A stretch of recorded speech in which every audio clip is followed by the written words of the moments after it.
Hormatly turgundar, atыңарды, айылыңардын атын birinci атасаңар, анан сурооңорду кыскараак кылып берсеңиздер, по порядку кетебиз. Биринчи, экинчи, үчүнчү, төртүнчү микрофон.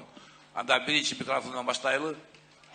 Садыр Нуркожоевич, саламатсызбы?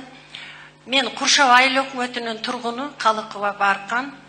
Биздин Куршав айылында бир жалпыланган дарыгерлик практикалык борбор бар. Бул борбор 5 айыл өкмөттүн 62 миң калкын тейлейт. Имараттары бүгүнкү күндө 70 жыл мурда курулган имараттар талапка жооп бербейт, эч кандай шарты жок. 5 дарыгерди үй бүлөлүк тобунун бардыгы bir поликлиникада отуруп, bir кабинетте 2ден врач кабыл алат. Анан эч кандай шарты жок. Анан дагы скорый деген бар. Бизде 2 болгон скорый машинасы бар. Анын бирөө иштебейт. Бузук списанияга жакындап калган. Бирин дагы ковид убагында эл алып берген болчу.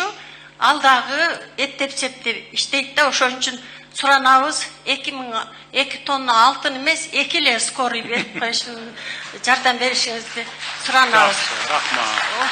Ошондой эле анан таза суу 25 миң калкты 35% гана таза суу менен камсыздалган, калган 65% ташып ичишет. Ошондой эле андан кийинки мына биздин стадион, борбордук стадиондо футболисттер Орто Азиялык деңгээлде мелдештерге жетишип. Бергиле. Ошого да борбордук стадионго жаңыдан куруп берсеңиз, дер сонун борбордук стадион бүтпөдү беле? Жок, Куршав айылында, Куршав айылында о. Куршав айылында. Мына биздин мамлекетти эл аралык деңгээлге кадырын көтөрүп таштадыңыз. Экономикабызды аз убакыттын ичинде секиртип таштадыңыз. Ким элечи? Садыр Жапарович.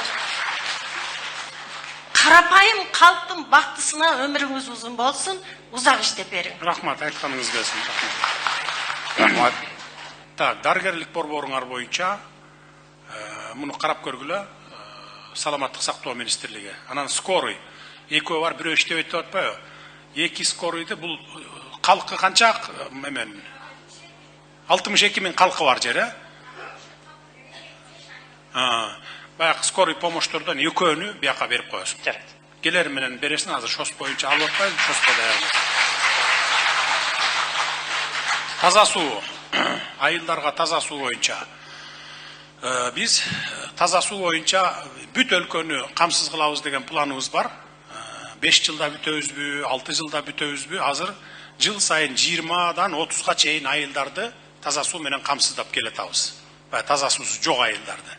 Ошон үчүн сиздин айылга кайсыл күнү, кайсыл жылы убакыт жетет, аны бир Кудай өзү билет. Ошон үчүн күтүп отуруп туруңуздар. Жетебиз силердин айылга дагы. Саламатсызбы? Мен мынау 4 жыл айыл өкмөттөн келдим. Биздин деле көйгөй ошол эле медицина боюнча. Атыңызды айтып коюңуз. Калмыратова Алтын. Алтын эже. Биздин деле ошо көйгөйүбүз ошо маселе. Бизде ФАП бар. Илгери Жипром деп койчу эле, эски МОК. Ошол жакта бир кичинекей 2 комнат ФАП бар да. Бул жактан баягы чаңгеттиктер көчүп келген айыл барго. Ошол айылдан келдим мен, Прогресс айылынан. Азыр ошол жерде эле 800 түтүн бар дең. Эски МОК менен кошулуп оңорун болбодук. Бирок биз эски МОКко ФАПка жеткиче өзгөнгө жетебиз. Айылдарда аксакалдары бар, жаш балдары бар, түнү ооруп калса бирөөнү чакыра албайбыз, үкөлдөтүп коюң деп. Врачтарга келип өзгөнгө уколго кагазы алып туруп, эртеси келип өзгөндөн эме алабыз. Же скорый иштебейт дең.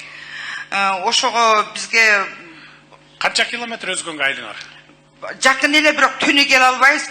Скорый жок бизде. Жакын болгондо 5 километр, 3 километр. 5 километр чыкса керек. Эми болду, эми ал мына могул жерге килтейген эме салып атабыз, больница. Ал жерде скорый помощтор болот. Кайерге салат? Мына жерге. Центрде салып атабыз. Декабрда бүтөт. Анан 5 километр болсо, мына 30 километр жерден деле келип райборборго дагы. Жок, бирок ошонсо делечи эми машинабыз бар экен, машинабыз жок экен. Ошол жерге бир ФАП куруп бергениңизде жакшы болот эле. Жаман кыйналып кеттик да. ФАП бар деп атпайсыңарбы? Жок, ошол bir айылдан bir айылга барабыз биз. Силерде жок, тигил айылда ФАП бар. Ооба. Бирок кичинекей 2 комнат өчүп болуп кетти. Прогресс айылы. Прогресс айылы. Ну, кичирээк чакан фап салып берсек болот экен анда. Эске алып койгула. Фап салып берип коелу анда. Фапка көп деле расход кетпейт. Эже 2 мүнөттөн кийин өчүп калат. 2 мүнөт. Жазып алдың Азамат? Фап салып берип коелу. Болду жеткеси. 3-чү микрофон. Ассаламу алейкум, урматтуу Садыр Нуркожоевич. Менин аты жөнүм Калысбек уулу Куштарбек. Мен Ош шаарынан келдим. Болгон аякта жетишпей калдым. Биринчи, экинчи топтогу майыптык жарандар соц пособия боюнча, персональный ассистент жана башка нерселер боюнча 9000 сом жөлөк пул алып келебиз. Ошол боюнча калып кеткен да биздечи. Мына ушул нерсени мүмкүнчүлүк болсо тез аранын ичинде ааламдагы кымбатчылыктарды эске алып көтөрүп берсеңиз. Азыр 9000 сомдон алып атасыз. 9000 сомдон алып атабыз. Мурда канча алчу элеңер 2020га чейин? Ага чейин 4000 сом алчубуз. Сиз келип кошконсуз. Сиз келип кошкондон кийин 100% болгон. Дагы да кошуп көтөрүп берсеңиз, анткени бул өзүңүз жогоруда тастыктап өткөндөй кымбатчылыкка жараша. Карап көрөбүз, аракет кылалы, бюджетибизге жараша карайбыз. Андан сырткары мамлекеттик ипотека боюнча 4% өлчөмдөгү баштапкы суммасы менен атайын майыптык жарандардын персональный ассистент опекундарына берилип келет. Мына ушуну мүмкүнчүлүк болсо майыптардын өздөрүнө баштапкы төлөмү жок кылып, ушул нерсени мыйзамдаштырып карап берсеңиз. Жана көз азиздердин ишканасы бар эле, ишканалар ачылса көз азиздерге жумуш менен камсыз болсок, мамлекетке жүгүүбүздү артып жата бербестен биз көз азиз майып жарандардагы өз эмгектерибизди жаратсак деген пикир. Кыска убакытта кабыл алып койсоңуз, чоң рахмат, Аллах ыраазы болсун. Түшүнүктүү. Мурда жана баштапкы төлөмү менен мурда бар болчу. Мурда биз келгенден бери карай баштапкы төлөмү жок азыр. Мамлекеттик кызматкерлерге 4% менен, жеке жактарга 8% менен баштапкы эмеси жок берип атабыз. Мурда алгансыңар силер 20-жылга чейин ошондой болчу. Анан баштапкы төлөм дебейт, азыр дагы бир программа бар, колунда бар, мүмкүнчүлүгү бар адамдар 50%-ын төлөп алат дагы, калган 50%-ын 15 жылга алат. Берки мамлекеттик кызматкерлер менен жеке жактар 25 жылга баштапкы төлөмү жок. Кирип эле анан ай сайын төлөп баштайсың, ошондой да. Кезекке туруп койсоңуз, очеретиңиз кезегиңиз келсе анан аласыз. Рахмат. 4-чү микрофон. Мен Ыскөл районунун, Ыскөл областынын Түп районунун Корунду айылынан болом. Ош шаарында жашайм, 50 жыл болду. Атыңыз ким? Атым Созулкан Абдрахманова. Тагдырдын ташы ошо Оштон буйруптур. 50 жылдан бери Ошто жашайм. Бирок 90-чы жылдары коголаң болгон. Эсиңизде болсо керек. Ошондо мен кетип аткан орустардан 10.500 рубльге 2 комнат үй сатып алам. Анан аны Оштун мэриясы мага оформить этип, менчиктештирип беребиз деп приватташтырып. Мени алдап, ал 2 комнат үйдү мэрия тартып алган менден зордук зомбулук менен. Ошондон бери 30 жыл өттү, 30 жыл күрөштүм. Урматтуу президент, 30 жыл өмүрүм кетти. Бирок мен ушул жылдын март айында 18-де утуп алдым. Жогорку сотко чейин бардым. Бардык тепкичтерди басып отуруп мен үйдү утуп алдым. Мен сизге ыраазымын. Сиз келгенден бери мен өзүм иним болосуз. Мен сиздин кошуна айылдан болом. Ошол сиздин какой-то бир ушу күчүңүз, аракетиңиз менен сотторго абир берди окшойт деп ишенем. Ошон үчүн мен утуп алдым. Себеби 30 жыл жүрдүм, 30 жыл. Азыр 64кө чыгып атам, айланып кетейин. Эми алган 2 комнат үйүм мурункудай үй эмес. Мурун мен кычыраган жакшынакай үй сатып алгам. Ошону мэрия менчиктеп 30 жыл менчиктеп жүрүп, азыр үйүмдүн патологунан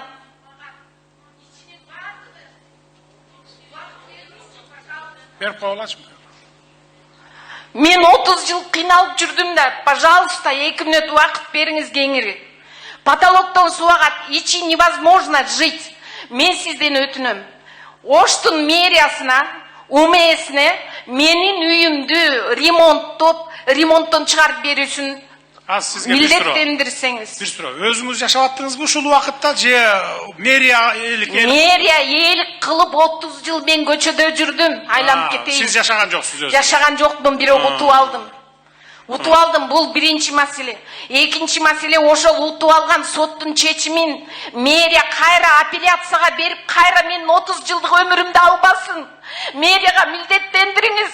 Мен үйүмдү алдым, утуп алдым, болду, мага тийиштик кылбай, үйүмдү ремонттоп берсин, болду. Мен мамлекеттен эч нерсе сурабайм. Этаж, 4-чү этаж.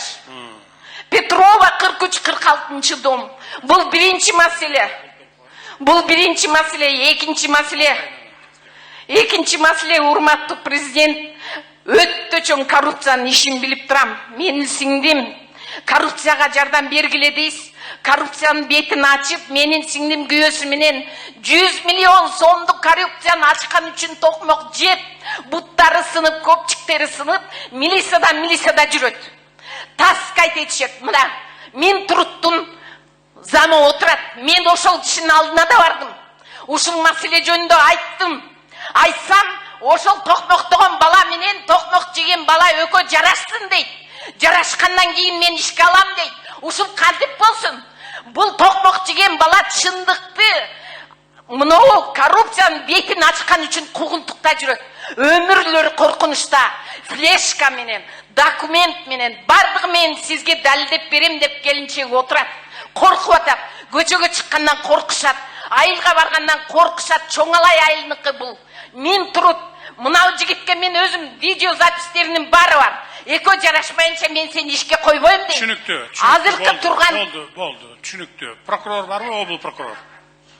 Обул прокурор азыр жыйындан кийин кабыл алыңыз. Жанагы сиңдиси айтып аткан кайсы коррупция экен, эмне коррупция экен бүт баарын да териштирип туруп, анан мага далаш этесиз. Кийинки Биринчи микрофон. Раз. Сүйлөлө. Саламатсызбы, урматтуу биздин президент Садыр Нуркожоевич. Мен аты жөнүм Ахматов Нускат, Ош областынын Өзгөн районунун Ирису айылына турам. Бир эле маселе, көптөн бери мына Ош Өзгөн жолу өзүңүз билесиз, аябай пробка маселеси эч чечилбей келе жатат. Өзүңүз президент болуп келгенде билесиз, Кара-Балта Бишкек жолун 4 тилкелүү жол кылып бергенсиз. Ошону сизден суранарыбыз. Ош менен Өзгөн жолу 4 тилкелүү болот келечекте, алдында планда бар азыр. Жакын арада башталат, 4 тилкелүү болот. Рахмат. Кийинки маселеңди айт. Бир эле ошол эле маселе. Болду. Рахмат. Рахмат. Экинчи микрофон. Assalomu alaykum, urmatli Sadir Nurkojayevich. Men Жалпакташ айыл өкмөтүнүн Мойдунов Абылкасым пенсионермин. Мен 20 жыл бою Атыңызды айтыңыз. Мойдунов Абылкасым. 20 жыл бою ушул жер боюнча барыймын. Биздин Жалпакташ айыл өкмөтүнүн 800 гектар жери Каракулжа районуна арендага берилген. Макул 30-жылык жылдырды, мен барбаган жерим калган жок. Ошол 800 гектардын ичинде 187 гектар айда аянты кайчар багатына жер. Бул мүмкүн эмес да жака. Биз ушуну мына Кармия биз Самеш билет муну. Өткөндө былтыркы жыл жолушканбыз акимдер менен. Бу киши госресине суроо берди. Сен ошол эменин жада эмелерин билесиңби деди, контурларын. Жок, билбейм деди жератиш. Аны эмне кылган алар? Мен эмнеге күйөмүн? Көк китеп жазып алган. Токтоп турсаңыз, Өзгөндүн жери ошондо каяка өтүп? Каракулжага өтүп атат. Өзгөндүн баласы 700 гектар жер, э? 800 гектар. Мейли. Жайытты 30 жылда калебиз. Ошонун 187 гектар. Акимге микрофон берилечи, акимге. Садыр Нуркожоевич, бул жерде бизде Каракулжа менен Уды убактылуу колдонууга жайыт жерлери да бар 30-жылга чейин. Андан тышкары 170 гектар жер соттун чечими менен ушу Каракулжага өтүп кеткен. Соттун чечими бар экен, ошон үчүн биз соттун чечимин. Мурун Каракулжанын жери болгон бекен. Өзгөндүн жери 170 гектар жер. Бирок ошо соттун чечими негизинде Каракулжага сот чечим чыгарып коюптур да. Бизди катыштырган эмес сотко. Мына райондун госресине барганда кууп чыккан. Ошондо Өзгөндүн жери, Өзгөндүн жери, азыр Өзгөндүн баласы. Токтоп туруңуз.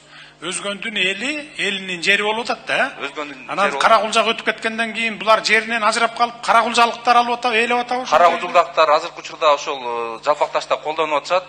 Жердин правоустановительный соттун чечими негизинде болуп атат да. Соттун чечими чыгып калыптыр, анан ошого байланыштуу биз дагы бир нече жыл комиссия түзүп, бирок соттун чечимине такалып калдык. Дагы бир сыйра териштирип көргүлө. Жарайт. Дагы бир сыйра териштирип көрүп туруп, анан мага айтасыңар. Жарайт.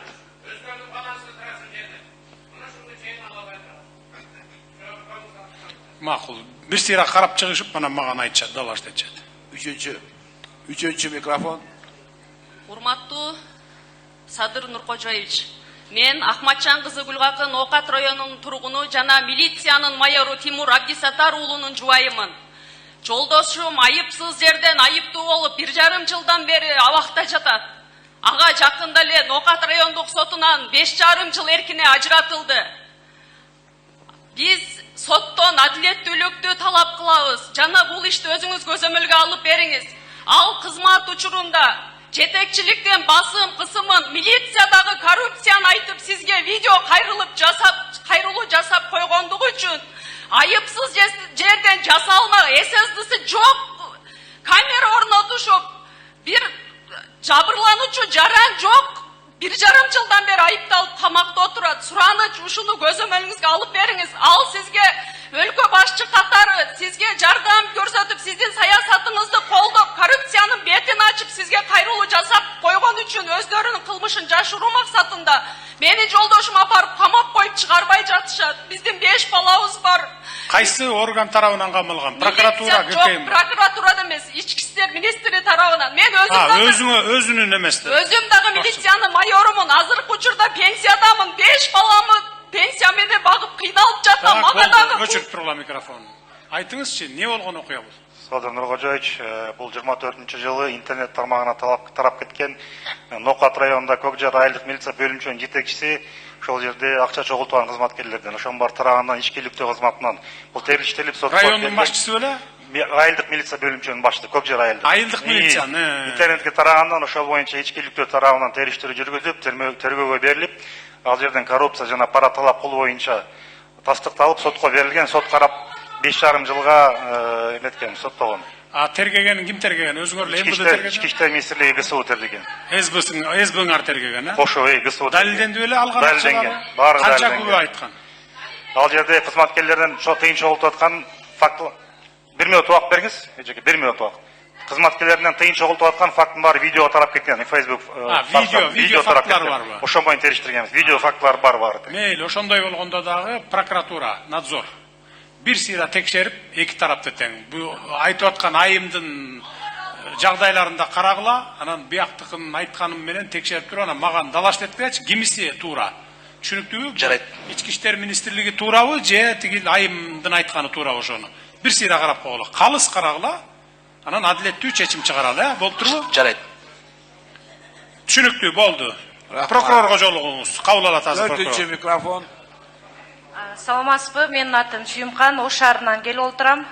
Биздин көйгөй жаңы базар, көчкөн жаңы базардын көйгөйү болуп атат. 2023-жылы шаардык кеңеш тарабынан чыккан чечим боюнча жер акы төлөмдөрү азыр деле ишке кире элек базарга ошол төлөнбойдон калып болуп турат. Себеби азыр өзүңүз эгер убактыңыз болсо ошол базарга бир барып көрүңүз. Жеңил конструкция менен гана курулган, азыркы учурга чейин 9 ай болду, үстүбүздөн жамгыр жайт. Жана ошол эле учурда соода жок, себеби жолдор бүт элек. Элдин каттам бара турган каттамдар аз азыркы учурда. Региондон барган каттамдар дагы жокко эсе. Ошол жерде каттамдарды буруп берсе, жана ошол төлөмдөрдү, свет тарифи дагы азыр биздин учурда чоң көйгөй болуп атат. Себеби күнүнө бирди сатып кетсек сүйүнүп отурабыз.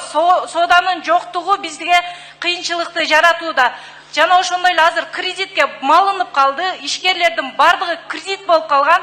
Жалпы эң жок дегенде 3төн кредит алып алышкан бардыгы. Азыр бардыгы соттолук коркунучуна келип калган. Себеби соода жоктуктун айынан акчаларын төлөй албай карызган, белчесинен батып калган. Ушул тармак боюнча карап беришиңизди, көзөмөлдөп беришиңизди суранат элек. Жалпы базардын эли суранат ушул боюнча. Суроо сизге. Базар ишке кире элек, акы төлөнүп атат дейсиз. Иштебеген базарга акы төлөп атасыңар орун үчүн дагы деле. Жок, 1-апрелден баштап күчүнө кирди. Бирок азыр официально ачылы элек базар. Силер ошол ачылы элек, отура элексиңер, акы төлөбөй элексиңерби азыр? Азыр акы төлөй элекпиз, бирок ишке кире элек. Биз соода кыла элекпиз жакшы. Мезгил менен товар ала турган болсок, ошол товарлар базар ишке кире элек, биз акы төлөп атабыз дегениңизден сурап атам да мен. Так, муну Ош облусунун мэри менен бүгүн эртең эме кылгыла. териштиргиле. Базар боюнча мен Ош шаарынын мэрине бир эмес бир нече жолу тапшырма бердим. Жаңы мэрине азыр бүгүн эртең менен дагы кабыл алам. Бул базар маселеси боюнча биз чечебиз маселелердин, көп маселелерди. Birinci mikrofon.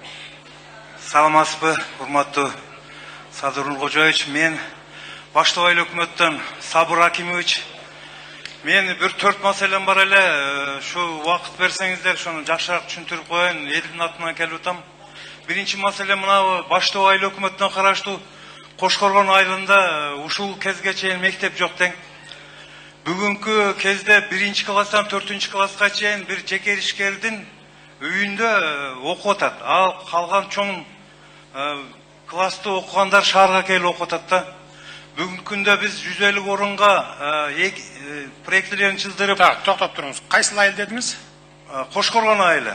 Кошкоргон. Баштабай өкмөт. Канча кожолук бар айылыңа? 3000 кожолук бар. 3000?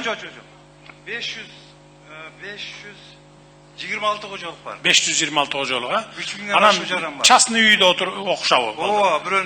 Так, министр анда неме кылган? Сен карачы, быйылкы жылга кирген мектептерде жок бекен ошол? Башкоргон айылы. Титулдук тиске кирди деп 26 уктук эле. Сен карап көр, эгерде кирбесе, анда киргиз быйылкыга. 500 кожолук болсо анда чоң айыл экен анда. Андай жеке мектепте, жеке менчик үйдө отурбаш керек, түшүндүң, а? Источнигин мен таап беремин. Быйыл бюджетке кирбеген болсо, мен башка источниктерден таапман. Жазып ал азыр. Жазып ал, такташып ал кайсыл айыл экенин. Жакын арада жанакы сентябрга чейин бүтчү мектептер менен кошо бүтүрөсүң. Канча бала окуйт жалпы? Азыр ошол башталгыч класста 52-53 окуучу окуйт. Так. Начальный Карлюкий класста. 11ге чейинкидечи. 11ге чейинкилер эми шаарга келип окуйт, ата-энелер күнүгө. То есть 500дөн ашык кожолук бар ошондо. 26 кожолук бар. Ошондо канча балалуу эмеге? 150 орунду. 150 орунду. 150 орунду. Даяр проект бар. Проект даяр чызып койгон. 150 орундугу менен эле типовой менен баягы салынып аткандардай кылып эле салынды. Жарайт. Мага немесин алып алып киресиң, сметасын. Түшүндүң, а? Рахмат. Анан экинчи маселе мынабы Жазы дарыясында мынабы ана кызыл айылы менен биздин Кызыл Кырман чектешинде көпүрөбүз бар. Азыркы кезде ошол жерде суунун угу биз жака буруп, жакында ушу жолду деле жеп кете турган болуп турат. Ошого мекеме уюм жетекчилери кайрылганбыз, эмчиликтери кайрылганбыз. Ушул нерсени азыртан бир жардам бербесе, быйылкы жылы үстүнөн асфальт басып, асфальттагы эки чекесинен арыкча кылган эмес экенбиз. Бүгүнкү күндө ошо жардын үстүндө турат да. Жар каттуу жаанда жар болуп кетет. Ошого бир 500 метрдей дамба кылып, анан ошо үстүнө бир лоток менен мындай суу түшүп кете турганга жардам берсеңиз. Андан кийин МЧСтин кызматкерлери жазып алыңыз ошол жерди. Кайсыл жерди айтып атасыз, билесиз да? Ооба, жарайт. Анан үчүнчү маселе мына Бол. Бергиле, микрофон берип коелу, айтып алсын. Мынабы эң керектүү Кыскараак айтыңызчы.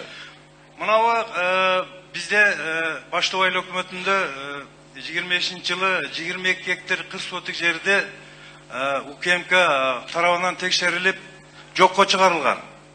Азыркы күндө 11 гектар жерге баягы көк кабаттуу үйлөрдү салынат деп бекитилип атат. Анан 11 гектар 40 соток жеринде 212 жаран бүгүнкү күндө менчикке документ ала албай атат. Ошону 21-жылга чейин салган жарандар 35-и мыйзамдуу болуп атат дагы, анан калган 177-си 21ден кийин салынып атат да. Ошого ушул сизден бир мыйзам туру келсе, мына токтомго туру келбегенден бул жактан бүтпөй атат да ошо жарандардын 170 адам, 7 адамдын.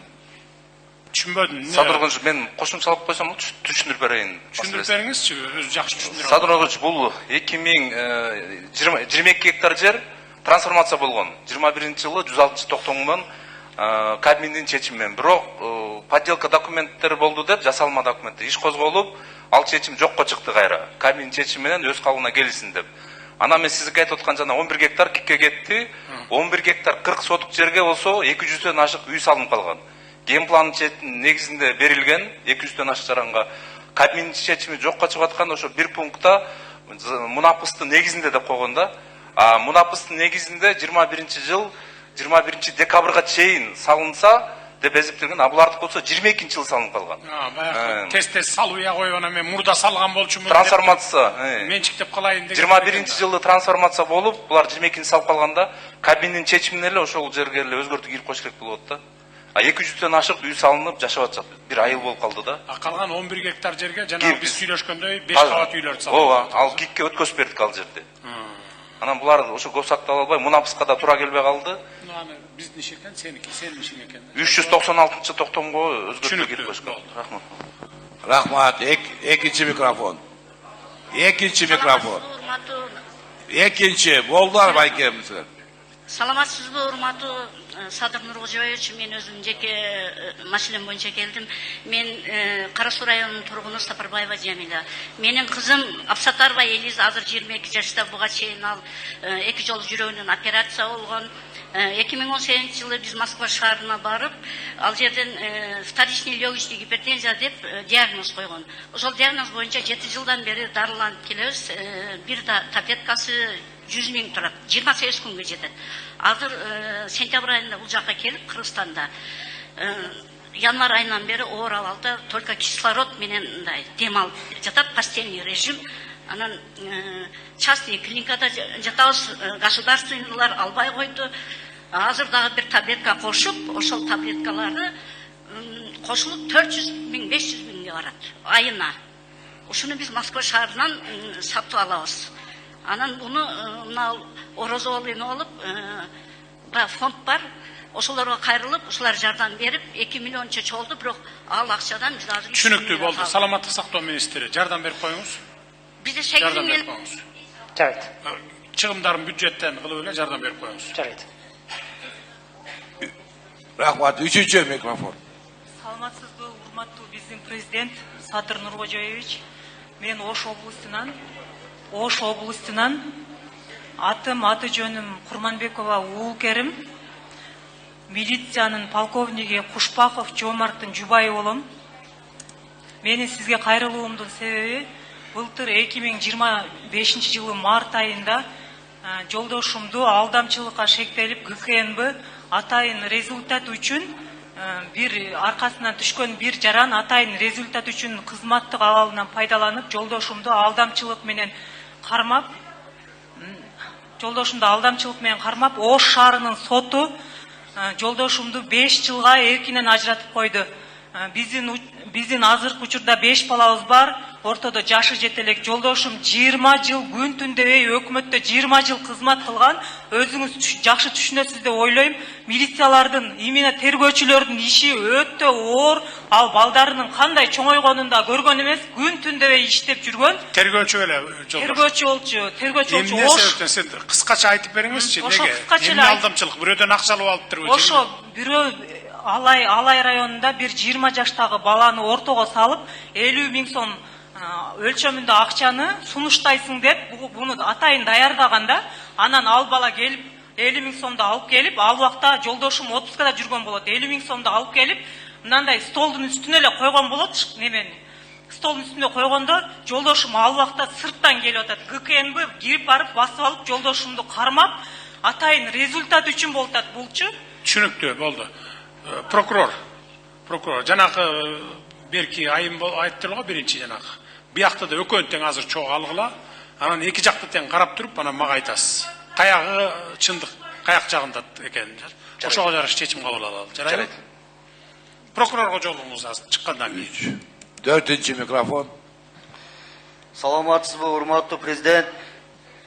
Мырзаке айыл өкмөтүнүн тургуну Маматсак уулу Данияр жаштардын атынан келдим.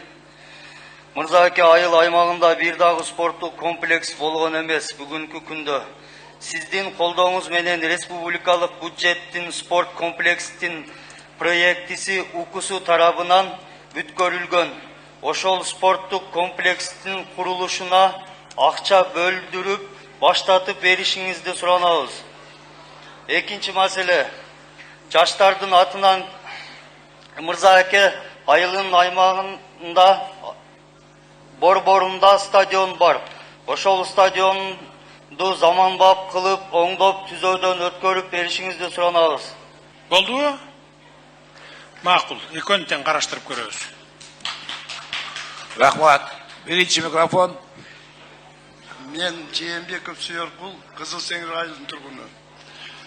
Мен 2021 жылы Ош шаарынан 3 комната батир алганмын.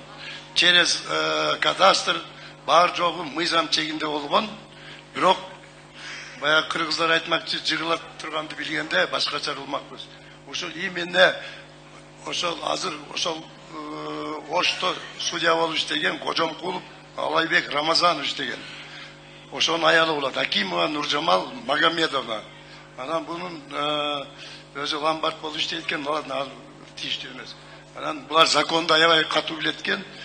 Мен мыйзам чегинде алган эмеми мына 5 жылдан бери Путум Бишкекте прокуратура, сот бар жолу билет азыр көрүп турат, мен тааныйт дагы бар жолу. Анан кийин жогорку соттон 3 жолу уткан. Эми булар законду жакшы билет экен. Bir күн калганда мына акырында 4-декабрда Ош областтык соттон утканда кайрадан жогорку сотко эме кылды. 1 күн калганда булар апелляция жазышты. Мен кече мына жогорку соттун төрагасына айттым, бирок Кара Сууга да бардым, мага сөз тийбей калды. Эми ушундай мыйзамды сактаган адамдардын мыйзамсыз аракеттери, милиция анан мен үйүмө 2 жолу кирүү болгон. Бул өтө мен жогорку соттун чечими менен үйгө киргем. Эмне үчүн ошондо үйгө кирүү бул өзүнчө бул кылмыш экен, аябай чоң. Прокуратурада жазган каттары бар жок, менде далилдери бар. Анан кийин эми мейли мен болсом, дагы бир аял Амирова Ая Бектурганова деген.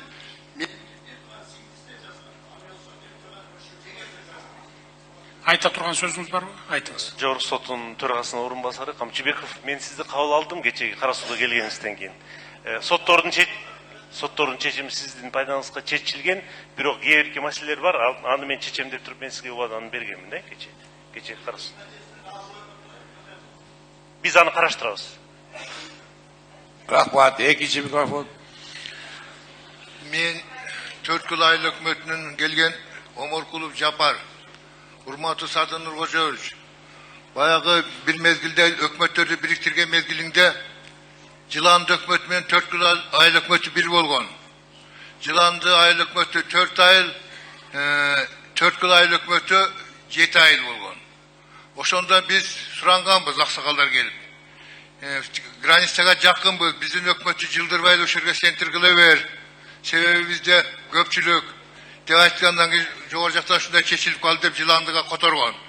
Ошондо 4 yılдын атын коюп бересине зорго суранып 4 yıl атын койдурганбыз. Эми азыр 7 айылдын адамы өкмөткө барыш үчүн пересадка менен барат. Машинеси барлар барып атат, машинеси жоктор кыйналып атат. 7 айылдын адамдары. Ушуну конторду трассанын боюна чыгарып берсе жакшы болот эл үчүн. Ошону сурандык. Сизге суроо. Айыл өкмөткө айына канча жолу барасыз? Справка алганы же башка ишт менен? Эми 3-4 жолу барам бу семейный башка боюнча. Койсоңуз эми айына 3-4 жолу. Жылына bir жолу да барбай туруп, мына азыр бүт электронкага өтпөдү. Бу справка алам десеңиз үйдө отуруп алып коесуз. Аны бир окшогон чалдыра албайт экен да. Бала чакаңыз бар, небере чөбөрүңүз бар деген. Эми ошо элдин өтүнүчүн айтып атам. Эми биз АТРды баягы реформа кылганда, административдик территориалдык реформа деп туруп, бардык 2-3 айыл өкмөттү бириктирип, 1 айыл өкмөт кылбадыкпы? Мынакей ошонун экономия болгон акчасы менен мектептер салынып атат, жолдор салынып атат, бюджет көбөйүп атат дегендей. Анан ар бир 2-3 айылды бириктирип алып эле 1 айыл өкмөт кылып эле аппарат кармап, анан кийин зарплат төлөп, анан дагы башка чыгымдарды кыла бергенде, анда өмүр бою оңолбойбуз анда дагы деле. Азыр дагы бир 5-10 жылдан кийин айыл өкмөткө эмес Бишкекке барбайсыңар, үйүңөрдө отуруп алып иш кыласыңар, мына могу компьютерде отуруп алып. 5-10 жылдан кийин санариптештирүү деп жан талашып азыр электронкага өткөрүп атпайбызбы? Мурда мисалы өкмөт мына азыр биз толук электрондук өкмөткө өтүп кеткенбиз. Мурда бир кагазды макулдашыш үчүн мен мисалы бир указ чыгарам же болбосо бир токтом чыгарам десем, ошону алып туруп 15 министрликке жөнөтөт элем. 15 министрликтен 30 күндө 40 күндө аран келет эле. Ар бирине бирден экиден күн жатып отуруп, анан баягы пикирин билдирип отуруп, ушинтип келчү. Ошон үчүн иштерибиз көп жылчы эмес. Бул баягы 20-21 жылдарга чейин. Andayın elektronlu өкмөткө өттүк. Bir günde bardığından erteң менен саласың, бардыгы bir günde, 2 günde жооп берет. Айрым учурларда баягы тест чыгарыш керек болгондо bir günde указдар чыгат.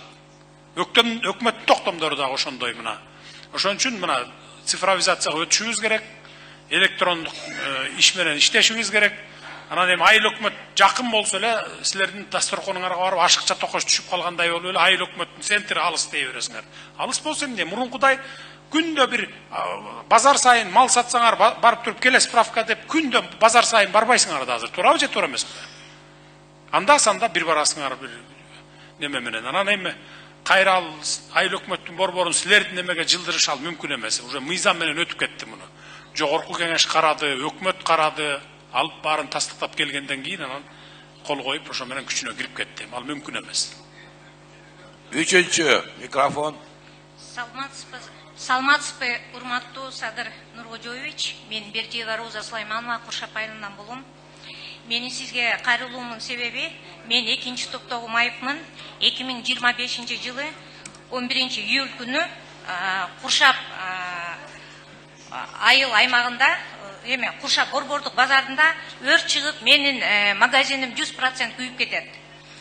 Бул өрт Куршап базарында музаткычтарды жана кир жуучу машиналарды тиричилик техникалык саткан дүкөндөн чыкканы аныкталган. Аталган кылмыш иш белгисиз себептерден улам өндүрүштөн токтотулган.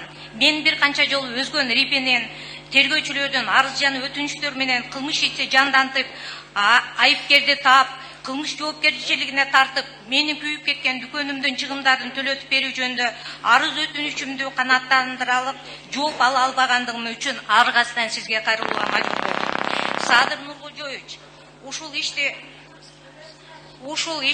өзүңүз көзөмөлгө алып, акыйкатчылыкты чечип, ушул маселемди чечип берсеңиз. Мен ушунун артынан 1 жылдан бери жүрөм.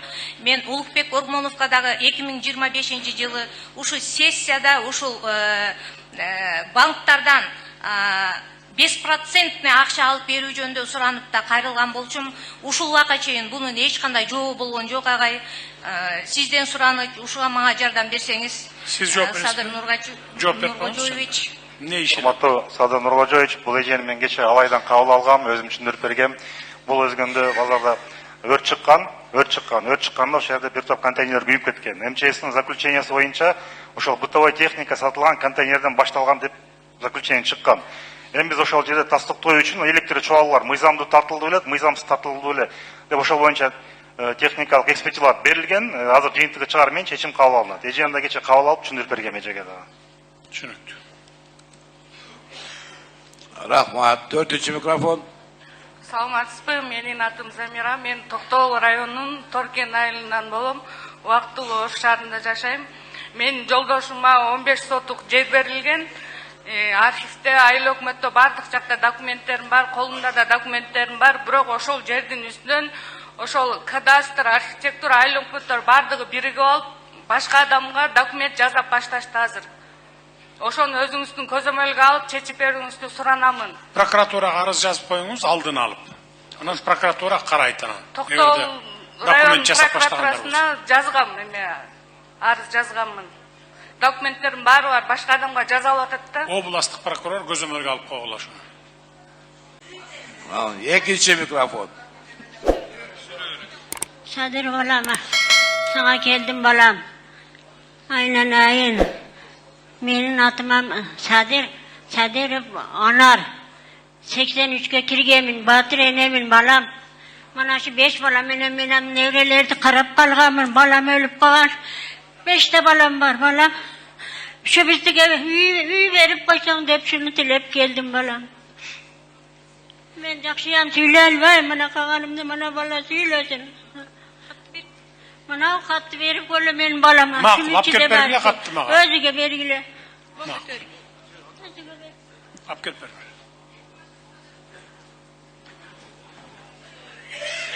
Katınızlarda aldık. 3-cü mikrofon. Саламатсызбы, Садыр Нуркожоевич. Мен өзүмдүн ден соолугум боюнча сизге кайрылууга туура келди. Мен Исмаилова Назгүл. Mirzeki Ayıl Hükümeti'nden men 2024 yılı Ulutluk Hospitalda operatsiya boldum ele menin ruhsatım yok, men nomurtkam alıp koyuşum. Oşondan beri takır menden жақсы хабар алышпайды, мен майып болып қалдым. Ошонун айынан күйөөндө майып болуп, бир үйдө 2 майып болуп калдык. Сен каяка барсаң, ошо жака бар деп врачтар мага компромисске келбей жатышат. Ушуну министрликке кайрылып, мени маселемди чечип берсе жакшы болот эле.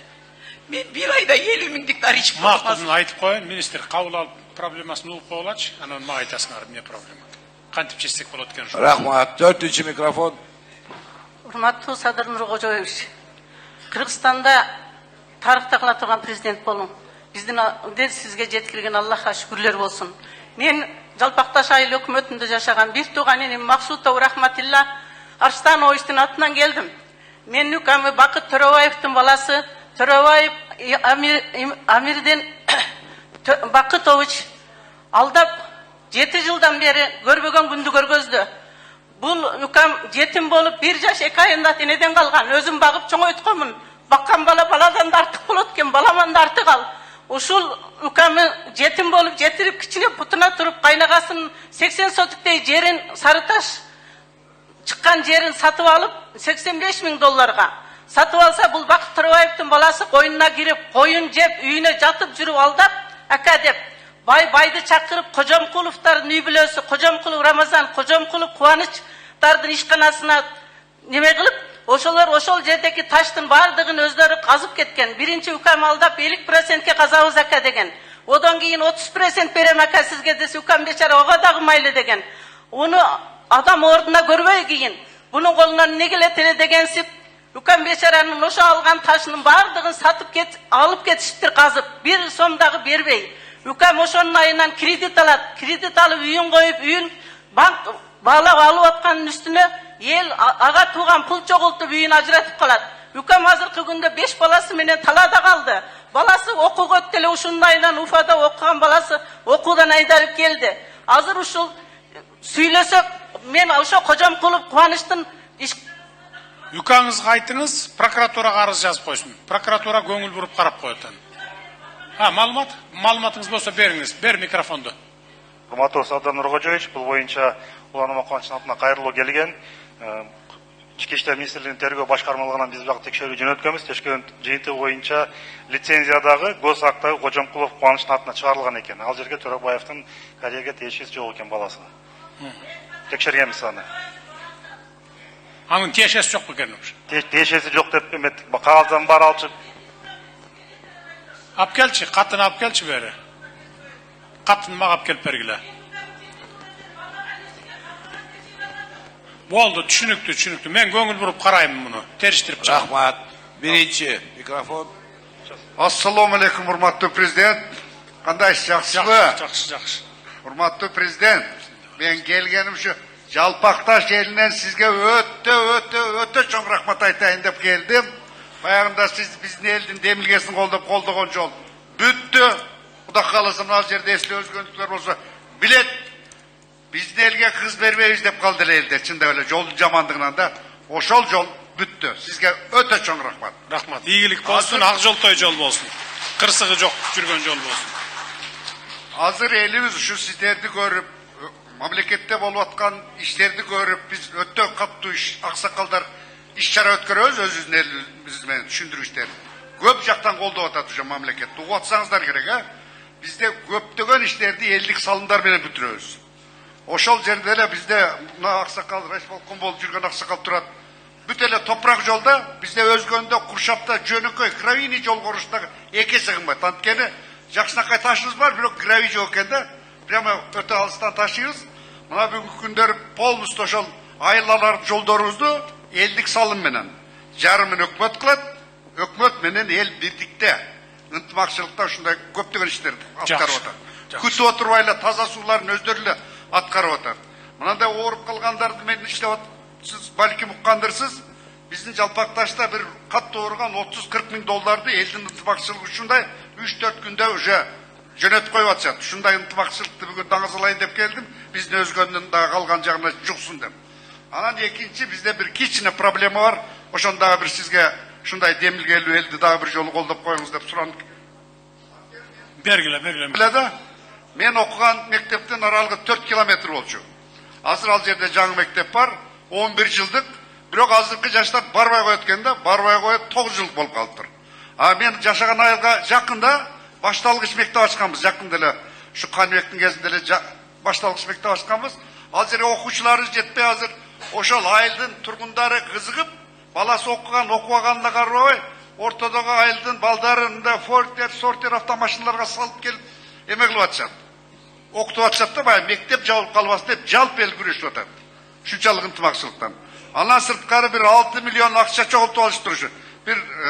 Ошол бир 4 километр жол бар, ошону асфальттайбыз деп, аны чамасы губернатор кичине колдогон окшойт да, ушунчунбу биздин жолда? Да, 5,5 миллион акчаңар бар, 11 миллионго проект түзүңөр.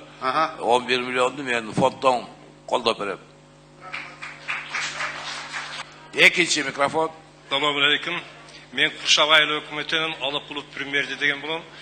Биз 6-7 жылдан бери ушул бир мектеп, бир детсад спорт комплексинин артынан жүрөбүз. Эч эле жылыш жок болуп атат. Ушуга бир жардам берип коюңузду суранабыз. Балдарыбыз түндөсү спорт комплекси эмес, кичинекей футбол ойной турган өкмөттүн аянтчасы жок да. Башка жактарга барып окуп атышат. Неме ойноп келип атышат. Түндөсү кайсы убакта келет, кайсы неме кылат, ушу спорт комплексинин баары жогу бүткөн. Титулдан өттү деди, башка болду деди. Эч башталбай атат да. Анан мектебибиз азыр Россиядан менин эсебим боюнча 70-80 бала келди да. Жаш балдар 1-класска деп, мына 1-апрелден деген батпай атат. Лейлинбеш деген мектебибиз бар, орус тилдүү. Өткөн жылы 70 баланы албай койду. 120дай бала келди эле алып туруп, места жок. Ар бир класста 45тен 55ке чейин бала окуйт.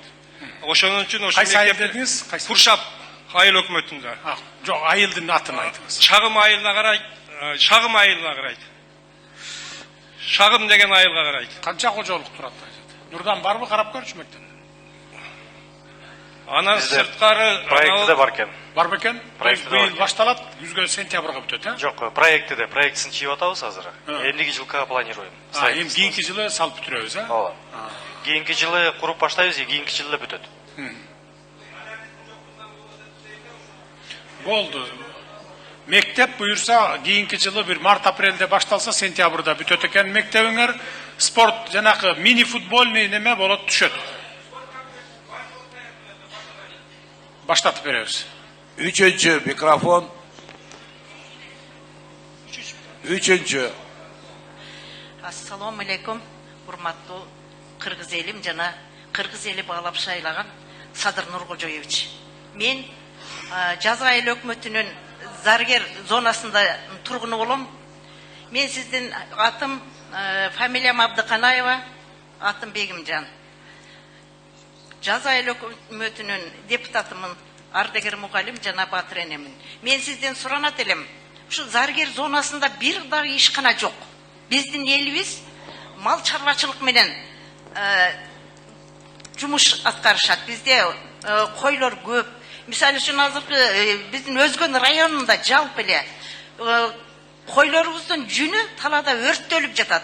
Биз өзүбүздүн ушул Заргер зонасына ошондой ишкана ачып берсеңиздер, жана ошолорду иштете турган аппараттардан алып берүүгө жардам берсеңиз. Бизге айыл өкмөт жана аким колдоп атат. Биз аялдар өз колубуз менен шырдак, кийиз, ошого окшогон кийиз иштерин жасап жатабыз. Бирок жеткиликтүү эмес. Биздин өзүбүздүн ишканабыз жок. Ар жерде мурунку өкмөттүн конторасында азырынча иштеп жатабыз. Азыр айыл өкмөт жер берем деп атат. Ошого жараша бизге жанагы жүн иштете турган аппараттарды алып ошол жерде кичинекей ишкана куруп берүүңүздү суранат элем. Себеби аялдар үйдө зордук, зомбулукка абдан бөгөт коет элек. Себеби алар дагы иш менен камсыз болсо, үйдө зордук, зомбулукту кыскартат элек. Андан кийин тоолуу райондордо неме жок, садиктер жок, себеби жер жок деген неме бар. Мурунку жана мамлекеттин жерлери мамлекетке кайтарылсын. Түшүнүктүү, ишкана боюнча мындан бир 4 жыл, 3 жыл мурун тапшырма берип, Бакыт Төрөбаев иш баштады эле. Азыр жанакы кыргыз койлордун жүндөрүн өрттөй атчу эмес белек. Көлдө, нарында, биякта алайда атышат, алабы качат калды деле. Ошолорду жыйнап, азыр бүгүн цех ачылган, тигүү цехи жүрүп атат. Жанагы солдаттардын спальный мешогу, жанагы спальный мешок тигип, азыр экспортко чыгарып атабыз, өзүбүздүн солдаттарды да камсыздап атабыз. Анан бул эже айтып атпайбы, Бегим жанапа, койлордун жүнү өрттөнүп атат деп. Срочно муну колго алгыла, бияктан дагы топ-топ упаковать этип туруп, тиги фабрикага жеткирип берип тургандай болгула да. Жарайт. Жүндөр өрттөлбөш үчүн ошо фабрика курдурганбыз Бишкекке. Азыр иштеп атат ошол. Эмне чыгарат эле спальный мешоктон башка. Андан бөлөк Садыр Учуш кошуп кетчү нерсе асыл тери деп сиздин тапшырмаңыз боюнча тери боюнча заводдун кече курулум немесин баштаганбыз. Алда быйыл күзгө бүтөт. Күздөн баштап терилерин баарын чогултабыз. Терилерди республика боюнча жыйнай баштайбыз. Тери заводун курдуруп атабыз. Анткени терилерди дагы ыргытып, туалетке салып салган фактылар бар да көп. Ошон үчүн биз аны ыргытпас үчүн ошо өзүбүздөн терини иштеп чыгып, кайра жана бут кийим, жана башка сумка ушундай эмелерди иштеп чыгуу боюнча. Качан бүтүп калат фабрика, завод? Күздө бүтөт. Ушул жылы күздө бүтүп калат буюрса, мына. Кичине убакыт керек экен тери боюнча. Жүн боюнча республика боюнча өрттөлбөсүн жүндөр. Жарайт. Жыйнагыла, ошол жака жыйнап туруп, неме кылгыла. Макул. Колдонгула. 4-чү микрофон. Саламатсызбы, урматтуу Садыр Нургожоевич. Биз мына Ош областынан Кара Суу районунан келдим, атым Болот. Биз мына аэропорттун жолу азыр модернизациялоо иши жүрүп жатат. Биз абдан кубанычтабыз. Аэропорт чоңоюп атат, жана кара тизмеден чыкканына байланыштуу авиация каттамдары көбөйгөн үчүн биз аябай кубанычтабыз. Ошонун айланасында биздин жол жабык болуп атат. Биз ошол жолду баягы план иштер боюнча жанагы айылдын бир айылдын аралап өтөбүз, ортосунан өтүп атабыз да, ошол айылдын бир чекесине жол ачып беребиз деген ойда кайрылып атабыз. Биз губернаторго да кайрылганбыз ушул боюнча да. Карап көргүлө. Карап көргүлө, эгерде мүмкүн болсо ачып бергиле. Эгерде бу жигит айтып атат. Экинчи маселебиз мына Ала Тоо айланманын бизде улуттар аралыгында 4 улут, 5 улут бар. Ошонун арасында бир мини кичи футбол ойной турган аянтчабыз жок да. Урматтуу Садыр Нургожоевич. Ошонун көчөлөр Мөнөк айылы, Кара Суу району Ала Тоо айлап кетти. Бөлөк айылы? Да. Бөлөк айылы. Мөнөк айылы. Сиздин айылга да жетет кичи футбол аянтчасы. Ошонун негизинде дагы бир маселебиз могул жетебиз. Маршрутка маселеси боюнча студенттер шаарда окуйт көпчүлүгү. Ошол биздин маршрутка шаардын ортосунан кайтат, ошону узартып Иго Восток шарчасына чейин узартып беришиңизди суранат элек. Хорошо, макул. Акыркы маселебиз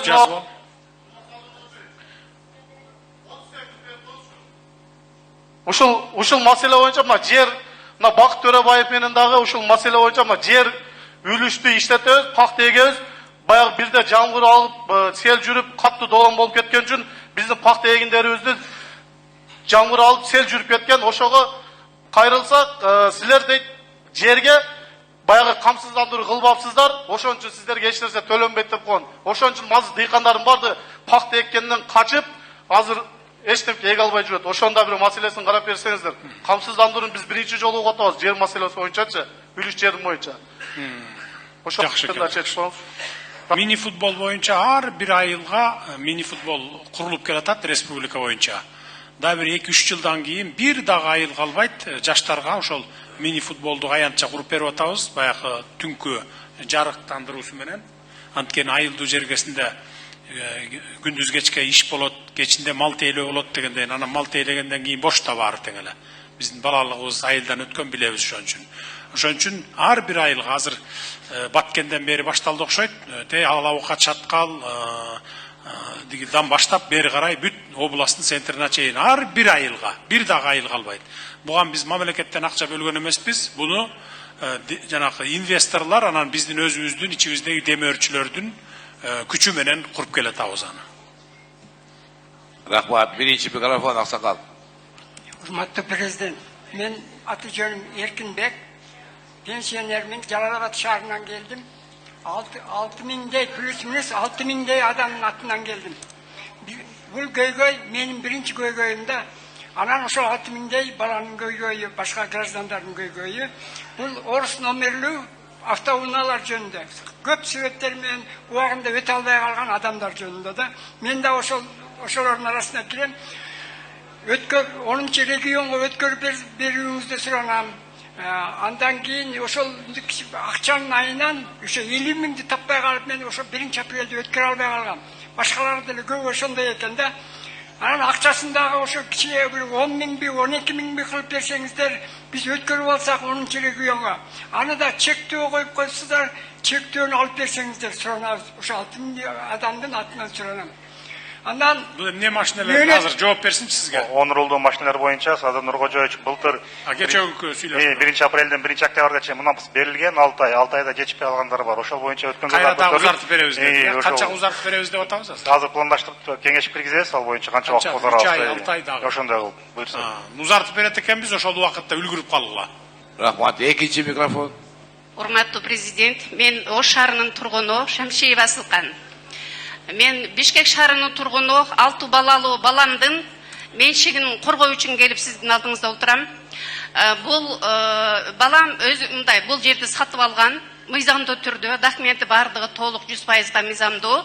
Бул бир эле менин баламдын көйгөйү эмес, 18 үй бүлөнүн көйгөй болуп келүүдө. Бул жердин адреси Институт строительство 9 деген адресте. Анан бул жерде 18 үй бүлөнүн көйгөйү болуп келатат. 18 үй бүлөнүн ичинен 15 үй бүлө эч кандай курулуш кура албай ушул мезгилге чейин ушул көйгөйдүн айынан таза боюнча турат. А 2 үй бүлө жетишип калган үй салып азыркы учурда жашап жатат. Ошол 2 үй бүлөнүн ортосунда менин баламдын жери. Бишкек шаарындабы? Бишкек шаарында. Бишкек шаарына мэрге кайрылыңыз, арыз жазып коюңуз, анан Ошол мэр өзү кылып атпайбы муну? Мэр ушул токтомду жокко чыгарып бериң деп талап кылып атат соттон. Биринчи административдеги сот Эшалиев акыйкат чечим чыгарып, ушул эл тарапка чыгарып берген. Андан кийин шаардык соттагы ушу эл тарапка чыгарып берген. Мага менин атыма кат жазып коюңуз, анда мен толук. Сизге биз жүздөгөн, ондогон каттар жөнөттүк, эч кандай үнүбүз жетпегендиктен аргам кетип ушул жерден кабыл алып туруп билчи, тактап билчи. Бул эки тарабы бар да неменин, жер боюнча. Мунапыска чейин, мунапыстан кийин жанталашып сала койгондор бар да көбү, баягы мурун салып алгам деп шылтоо менен деп ошондой. Эми эки тарабы бар да, мен эки бети бар. Кабыл алып ук, анан кийин айтасың мага. 3. Урматтуу президент. 3-чү микрофон. Урматтуу президент, мен атым Чынара. Биринчи топтогу майыпмын, мүмкүнчүлүгү чектелген. Жалгыз бой апамын, 3 жолу оор операцияны башыман өткөрдүм. Жамбашты өкпө протез коюлган. Өпкө туберкулезине үй-чибиз менен кабылып, өпкөнүн сол тарабында алып коюуга аргасыз болушу, азыр жалгыз өпкө менен кыскасы жарым жан болдум. Белимде грыжа бар. 2010-жылы жолдошум каза болгон, артында 3 бала калды. Сизден суранайын дегеним, мага жардам бериңиз. Үйүм жок, барбаган жерим калбады. Сиз акыркы үмүтүм болдуңуз. Бул өзгөндө турасызбы? Мен балдарым өзгөндө, жетим балдар үйүндө окудум Мырзакедеги. Марат Разаков азыр да окуп атат. Ошто окуп атат, азыр котордук бул жака.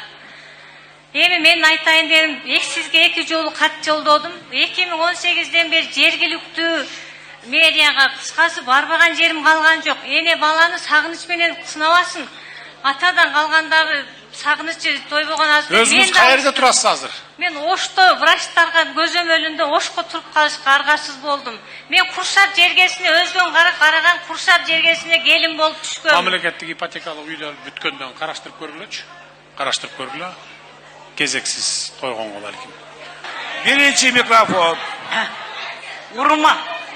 Урматтуу биздин ажообуз.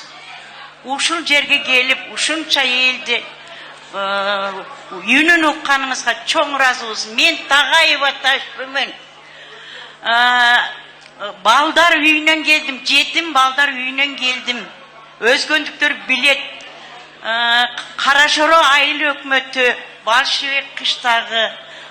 Мындан 22-жылда сиздин приемуңузда болгомун. Өтө чоң кубанычта болгомун.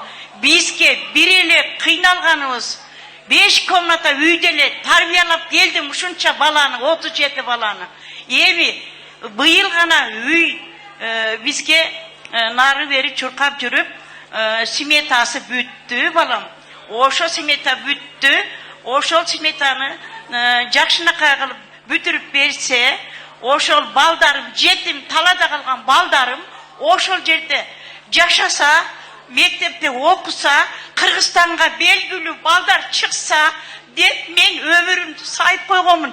2 балам өліп қалып, ушундай өтті ор іште қалдым. Балдарды баққан, бағып жүрем дағылы, жашым ушунчаға келсе деле бала бағам айланып кетейін.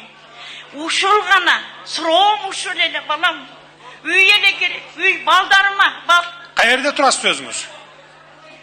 Қарашору айыл өкмөтү, Большевик айылы бүгүнкү күндө биздин смета проектибиз бүткөн. Ошол смета проектиге балдар үйүнүн имаратына жардам берсеңиз. Кыскача сурообуз ушул эле.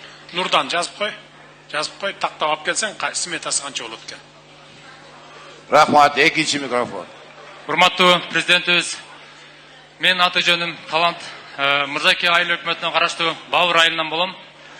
Биздин айылда 200 кожолуктан ашуун түтүн бар. Бизде эң чоң маселе биринчи маселебиз илгери ашар жол менен салынып калган мектепте бала бакчасы сол жакта. Бала бакчабыздын акыбалы оор, шарты барлар башка бир 3-4 километр алыста жерге алып барышат. Шарты жоктор ошо жолубуз курулган, жолубуздагы стандартка туура келбеген асфальт жол курулган бизгечи. Ошо тротуар жок. Аяк коркунуч бар биздечи, ошо балдарды жетелеп садикке жеткиришет ата-энелерчи. Ошондуктан ошо садикти карап берүүңүздү суранабыз. Экинчи маселебиз бул жогоруда өзүңүз жооп берип кеттиңиз. Стадион маселесине жооп алдык. Стадион маселесин өзүңүз айтып өттүңүз, биз жооп алдык. Ошо эң орчундуу маселе садик маселеси. Бала бакчадан болду, карайбыз дальше. Үчүнчү микрофон.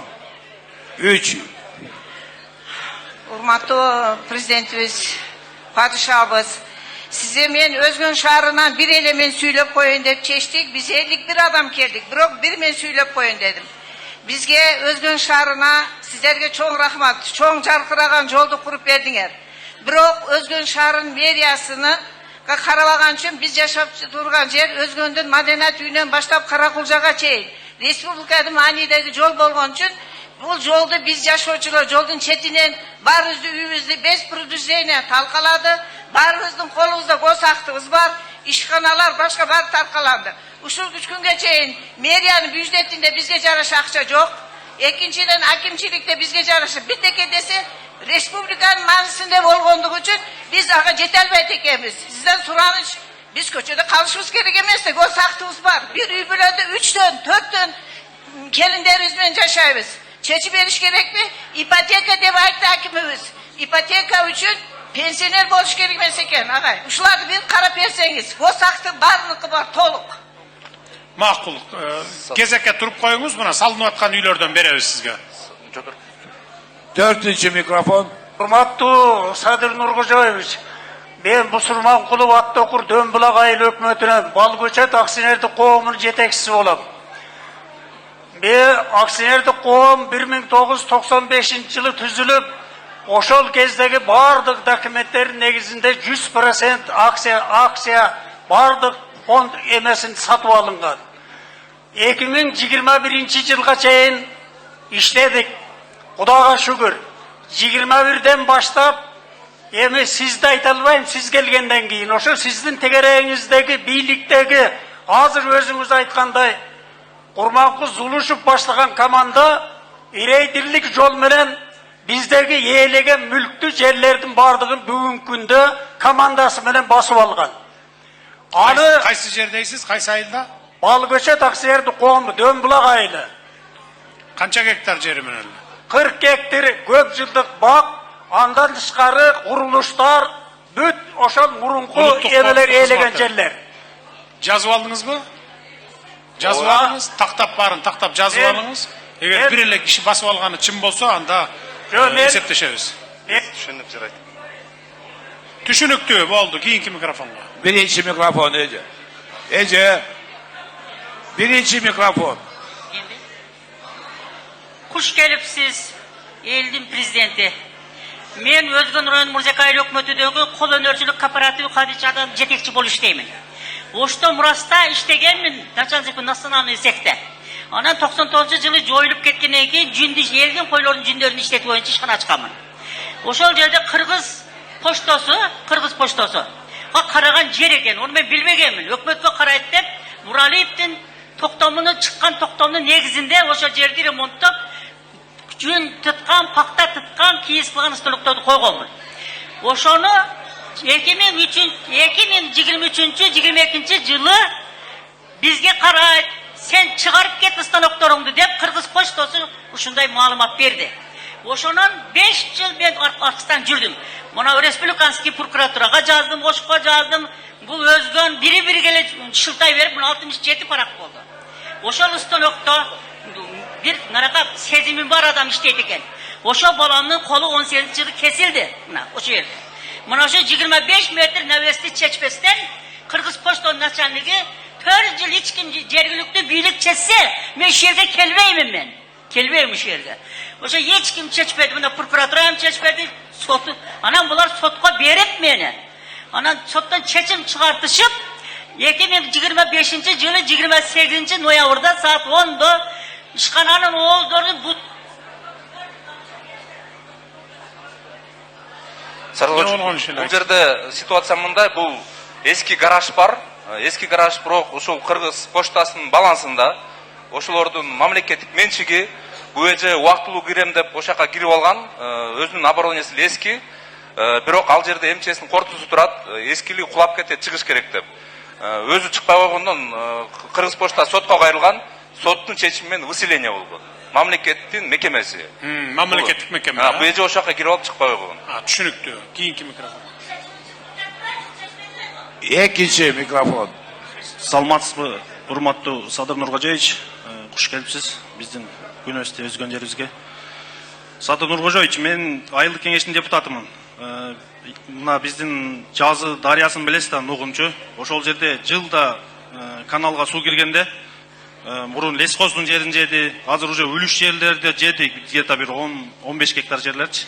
Азыр жылда суу киргенде ошол жерге дагы жерлерди суу жей турган коркунучу бар да. Анан мына жергиликтүү администрациядан жакшы аракеттер болду. Булардан деле ошо тиешелүү жерлерге мекеме ишканаларга каттар жөнөтүлдү, бирок ошодон жылыш жок да. Эми буларды билебиз. Акимиятты, өкмөттү чама-чаркы жетпейт да, ошо өзүңүз жардам берип, мына МЧСке тапшырма берип, ошо жерлерди барып, элдердин үлүшүн жеген жерлерди мындай дамба кылып, жакшы бекемдеп берсеңиз, элдин негизги суранычы ошол да. Анан ошо болбосо бизде билесиз, ошо жер иштетип эле неме кылабыз, дыйканчылык. Андан ашкан уже миграцияда. Ошо жерге өзүңүз бир МЧСке тапшырма берип, барып жеринде көрдүрүп, жергиликтелерге түшүндүрүү иштерин жүргүзүп. Болду, бул боюнча тапшырма бергенбиз МЧСке. Рахмат. Үчүнчү микрофон. Сүрө бериңиз микрофон, үчүнчү микрофон. Үчүнчү. Ассаламу алейкум. Урматтуу Садыр Нуркожоевич, Өзгөн районуна куш келипсиз биринчиден. Мен атым Сагындык, фамилиям Чолпонбай уулу, Салам айыл өкмөттүн жергиликтүү кеңештин төрагасы. Сизге 3 басында менен келдик эле. Biz Salom айыл өкмөтүнө караштуу, жалпысынан 12123 калк жашайт, 9 айылда турат. Биздин айыл өкмөттө бир дагы спорттук комплекс жок. Быйыл биз өкмөттүн баарыбыз кеңешип, өкмөттөн 40 соток жер ажыратып, Кызылчар айылына спорттук комплекс куруу максатында жер ажыратканбыз. Жана сметасы, долбоору мамлекеттик экспертизадан өткөрүлүп, тиешелүү иш кагаздарын баары бүткөн. Ошондуктан бизге комплекске курууга акча каражатын бөлүп берсеңиз, бардык кагаздары, жер аянттарын баарын бөлүп даярдап койгонбуз. Экинчи маселебиз, ошол эле Салам айыл өкмөтүнө караштуу Кызылчар айылында 271 кожолук 1520 жаран жашайт. Бизде бүгүнкү күнгө чейин мамлекет тарабынан бир дагы мектепке чейинки балдарга садик проблема болуп келет. Жеке адам, жеке ишкердин атынан бүгүнкү күндө садик пайдаланууда, бирок 30 гана окуучуга ылайыкталган. Бүгүнкү күндө биз эсепке алганда 116 бала садикке бара турган мүмкүнчүлүккө жеткен бар жогу жашы. Бүгүнкү күндө биздин жарандар 16-20 километрге чейин техника менен келип балдарын Мырзаке Өзгөнгө чейин садикке ташып атат. Эң көйгөйлүү маселебиз садик маселеси. Жери 40 соток жер бөлүнүп, документтер баары бүткөн. Ошого да көзөмөлгө алып берсеңиз.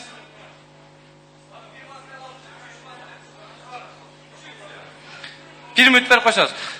Садыр Нұрғожаевич, 12.123 халықты тейлеуші бізде Саламай айлығында Минздравға өткен больница бар eski. Біздің больницада бүгін 6-7 қызматкер еңбектенеді. Бирок бізде биринчи жардам көрсөтүү аябай көйгөйлүү маселе болуп келет. Biz биринчи жардам көрсөтүү кыйын. Өзгө районуна чейин 30 километрге чейин келебиз. Ошого бизге бир скорый машинесин чечип берсеңиз, сон бир көйгөйлүү маселени чечип берген болот элес. Сурайчы. Келген скорыйлардан бирөөнү бересиңер. 4-cü mikrofon. Кайсылай экен? Урматтуу Садыр Нуркожаевич, сизден өтүнүчүм бар эле. Менин атым Гүлпери. Сизге кат түрүндө гана жазып өтүнүчүм. Бербей келе бер. Апкелчи Давран катты алып келбе. 2-ci mikrofon. Саламатсызбы, Садыр Нуркожаевич? Мен Өзгөн районунун Куршап айылы өкмөтүнүн Микрофонго жакыныраак сүйлөңүз. Куршап айылынын тургунумун. Фамилиям Бердиева Замира. Мен ушул келгеним себеби менин апам Ош областы, Жалал-Абад областы, Баткен областына чейин апардым. Алым жеткен жерге чейин.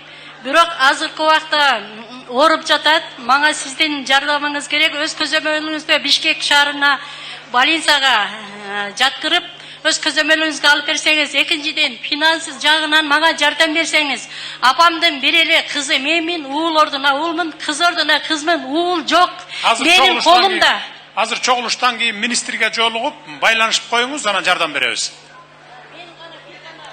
Так, тетигил немелер, кат берем деп күтүп тургандар. Микрофонго кезегиңер жеткиче чейин күтпөй эле берип жибергиле каттарды. Давран, чогулуп келгенче каттардын баарын. Саламатсызбы, урматтуу Садыр Нуркожаевич. Сиздин сабырыңызга дагы жанакы спокойный бар жоту кабыл алганыңызда рахмат да. Ушунча элден ушу ызычууда. Эми мен эмне деймин?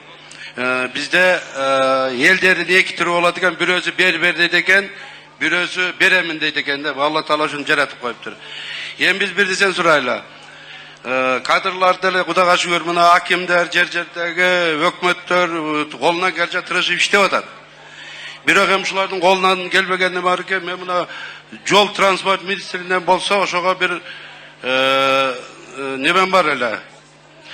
Бизде Куршап 5 айыл өкмөтү биригет, базар ошол жерде, мал базары ошол жерде, больница ошол жерде. Азыр жол пробка болуп калды. Каждый день пробка.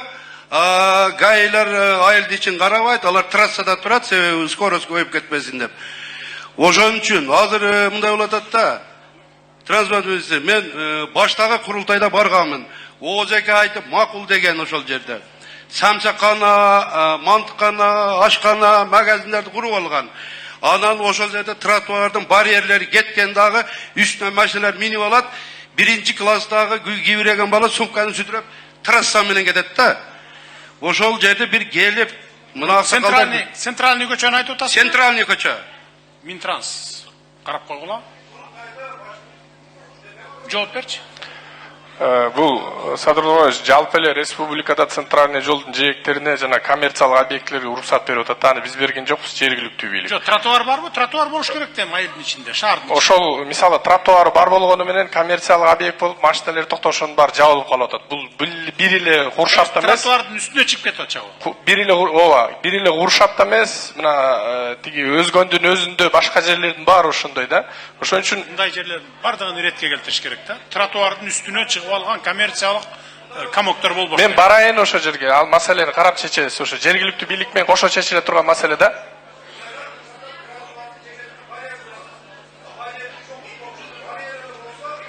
Болду, жанынан ордунан барып туруп карап көрүп чечкиле. Жарайт. Жергиликтүү бийлик менен аким болобу, губернатор, мэр болобу биргелешип чечкиле. Рахмат, 3-cü mikrofon. Саламатсыздарбы? Урматтуу Садыр Нуркожаевич, биз базарда фрукты сатып иштейбиз. Фруктылар Кытайдан келет да. Кытайдан фрукты келет, апельсин, ананас келсин, картошка келет да. Ушуларды бир текшерип койсоңуз, зыяндуулугу жокпу, барбы? Суранам сизден. Лабораториялар бар эки өлкөнүн ортосунда. Ар жакта да, бер жакта да текшерилип турат ал. Рахмат. Текшерип турат. Текшерилбей бир дагы продукты кирбейт, продукты питания. Зыяндуулугун көрдүм да, ошон үчүн дагы бир жолу текшерип койушуңузду суранам. Кантип көрдүңүз? Анализиңиз нито чыгып калдыбы же эмне болду? içinden bir narseler çıkıp atат. Onu men videoga tartып algan elem, telefonum arakta kalıptır. Onu özünüz karap koysanız boldu, rahmat. 13'e çıkan balam, 13 yaşar bala 80 kilogram. Bir deksametazol, efilin menen sakayat, başka hiçbir deri sakaytırbaytat. Uşul bala kölde je oşto yaşaş kerek eken. Oşto yaşaganı bizde 50%'lik ipoteka alganı kudretim jetpey jatat. 8%'lik ipotekaga, 4%'lik debeyim, 8%'lik ipotekaga. Kim arızını alıp koyacağım. Çoğuluştan keyin bir yakka gelip yazılıp koyunuz. Bir yakka gelip yazılıp koyunuz, ipotekaga yazılıp koyunuz. Ipotekaga. Jolun taap beremiz sizge boldu. Aytkandan kıla veriniz de boldu. 4% menen beremiz. Садыр Кожоевич, уруксат берсеңиз, карточка боюнча айтып коеюн. Карточка боюнча, прессага чыгып кетпесин, туура эмес болупчу. Киргенде чыкканда баары текшерилет, андай проблема жок, ичинде эчтекеси жок. Мындай болгону гана Кытайдан келгенде провокаторлорбу? Кытайдан келгенде булардын баасы арзан болуп калат. Биз баягы 35тен өйдө көтөрөбү десе 45ке чыгып кетип атпайбы? Анан Кытайдан келгенде булардын баасы ылдый түшүп, анан ушу Кытайдыкын киргизбей болот. Местныйларды кылдый түшүп калат. Ооба, болбосом карантинден Кытай эмес, Россиядан келгендерин эле баарын кылдап текшерип атабыз. Тамак аштан проблема жок. Бул жерде баягы өгүз өлбө, арабасынба деген маселе да. Кымбат, тамак аш кымбат деп эл бакырып чыгат. Анан башка жактан алып келип туруп ылдыйлатсаң анан, биздин картошкабыз ылдыйлап кетти, эмне башка жактан алып келип атасыңар дейт, ушундай да. Birinci mikrofon. Birinci. Assalamu alaikum, hurmatli prezident, hoş gelipsiz. Meni bir 2-3 masalam var. Kıskaça söyleyeyim, bayttan beri köp söylep atabız, oşo dayla. Muna Jombulak aile hükümetine karaşlı özgörüş ailenin turgunumun, familiyam Abdülmamunova Keremat. Men oşo eski mektepte remontlap, kichine salımımız koşulsun Kırgızstan'a dep, elge de özümüzde ayda 30 yıldan beri Sadik çok ele, oşo eski mektepte Sadik'in kurup 23. yılı. Sadik açtık 75 orundu. Remontun bütün özüm jasadım. Anan elden akça çoğulbaydı, hükümetten 500 akça oldu, ekipçilikten akça olgan çok. Özüm oşo jerde 3 yıl aşpazçı olup hep işlep durdum, men hareket kılıp жүрген ayaldım da işlep жүрген ayal. Oşonduktan. Azırkı oşo jerde 4 ay жақсы işledik, andan keyin bir жаш kelin özümüzden işlep kaldı. Matirayim kızı Burul dep. Anan mizamsız işler köp boldu oşo jerde. Hazır 95 bola terbiyelenip atat. Men sizge arızlar taşlap koydum. Ol jerde mizamsız işler köp boldu. 16 gana adam işleydi ol jerde. 24 adam işleydi eken özüm. Anı biz bilberiz kayсы жұмышта işleydi, iş kılgan men, biz takır bilgen jokmун men dağın. Anan eldin atынан dağı aytayın. Ata eneler, beceler suyungöndөн put baldarın aparat oşo жерге берип атат 95 balаны. Бирок ал балдар базы садикке келгенде эмес, мына кечке чейин ошо кабинетте кутталып турат. Kanonlarda eşke çıkmayıp, oyuncu oynayıp, tamak çevirip, tuhtatıp, anan jönötüp koyup. Oşonu aytıp durayım, ben çekelendim hazır, oşo jerden. Meni surup çıkıştı. Al kelindin kaynatası, kaynesi, bunu aykim jakşı bilet, bizge komissiya jönötüp, bakırıp, çakırıp yürüdü. Meni ecesiz işletme etken sol kızlar, bunanday dedi, gel bu şuna aytıp koyayım desem, anan keyin al, bul jerde men 1 saat dele kaytıp bardım. Bargınca özünün kaynesi, kaynatı. Айтсаңыз маалымат берилечи, неге? Садыр Кожоевич, бул жерде эски имарат болгон туура, убагында апа өзүнүн чөнтөгүнөн бир аз акча салган, жергиликтүү тургундар да салганда, анан эми бул жерде мен акча салдым деп ушул садиктеги жамаат менен келишпестик болгон. Алар келип эметкенден кийин биз жеринде барып чогулуш кылсак, жамаат бул апага биз да акча бергенбиз деп квитанциянын баарын көргөзүп, бул апа андан кийин жумуштан өз калоосу менен чыгып кеткен жамааттан. Азыркы учурда ал жерде Капложение кирди, жаңы бала бакчанын курулушу быйыл башталат буюрса. То есть эскиси снос болот дагы, жаңысы башталат. Курулат. Быйылгыга кирди беле? То есть күзгө чейин бүтүрүп беребиз, сентябрга чейин. Канча орундук бала бакча? 120, хорошо. Түшүнүктүү болду. Рахмат. Экинчи микрофон.